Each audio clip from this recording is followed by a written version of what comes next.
I don't understand how anyone can take a mother away from their kids. Not once, but possibly twice. Next, we go to Ann Arbor, Michigan, for the case against Gregory Agnew.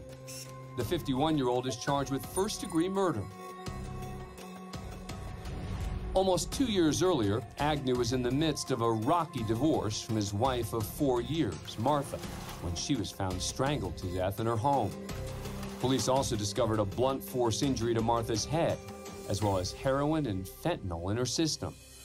Agnew was living elsewhere at the time, but he still had a key to the house. Police believed Agnew killed his wife and injected her with drugs to make it look like an overdose. His alleged motive?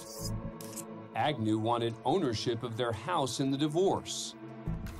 Among other evidence, investigators found Agnew's DNA on an oversized syringe in the room where Martha's body was found. With the evidence in hand, police charged Agnew with murder. At the trial, Agnew took the stand and did his best to convince the jury he was an innocent man. Look at the jury. I want to ask you, did you have anything at all to do with the death of Martha? No, I did not. No further questions. But during the state's cross-examination from prosecutor Andrew Childers, Agnew was less assertive in his responses. You walked out of that bedroom? I don't think I went down there. You don't think you went down to the bedroom? I don't think so. You never looked in that bedroom? I don't know. You never looked at Martha laying in the bed dead? I don't know. I thought you had a good memory of February 17th. I don't recall. The prosecution thoroughly questioned Agnew about Martha's death, but they also bring up a connection from his past. In 1993, his girlfriend Tammy Niver disappeared and is presumed dead. The then 25-year-old Agnew was never charged in the case, but he's allegedly the last person to have seen Tammy alive. Turns out Martha and Tammy were close friends, but because of spousal privilege laws, Agnew never had to worry about Martha testifying against him. That is, unless the couple were divorced. Prosecutor Childers brings all of these pieces together in his closing argument. Once she's out of the picture, especially by accident, the house is his. Easy. No other plausible explanation. No one else wanted her dead. No one else would need it to appear to be an accident. No one else is worried about a 26-year-old cold case where the spouse, who's about to lose spousal privilege, could testify against.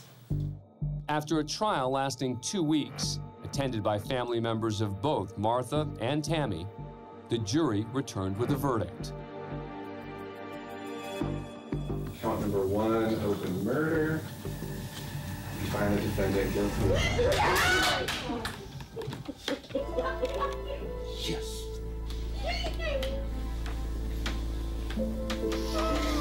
Yes. At sentencing, Martha's loved ones deliver powerful impact statements, while Agnew sits just a few feet away. Martha was a very vulnerable young mother, and somehow you wormed your way into her needy heart. You didn't care for her, and you surely didn't love her.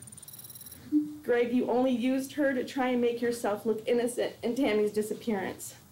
Now, 26 years later, Tammy Niver is still missing, and my dear sister's ashes are buried with our parents. Next, it's Agnew's daughter, Nicole, who tries to comprehend her father's actions. I don't understand how anyone can take a mother away from their kids. Not once, but possibly twice. I'm disgusted and hurt that you did these things and are sitting there with these secrets. Where is Tammy, Dad?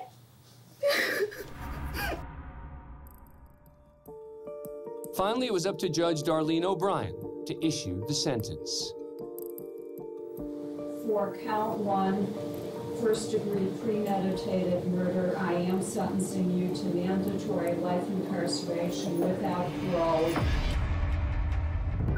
As Agnew begins his life sentence, police continue to investigate the disappearance of Tammy Niver. Thanks for being a fan of CourtCam. Subscribe to A&E to never miss a new video and catch full episodes on aetv.com.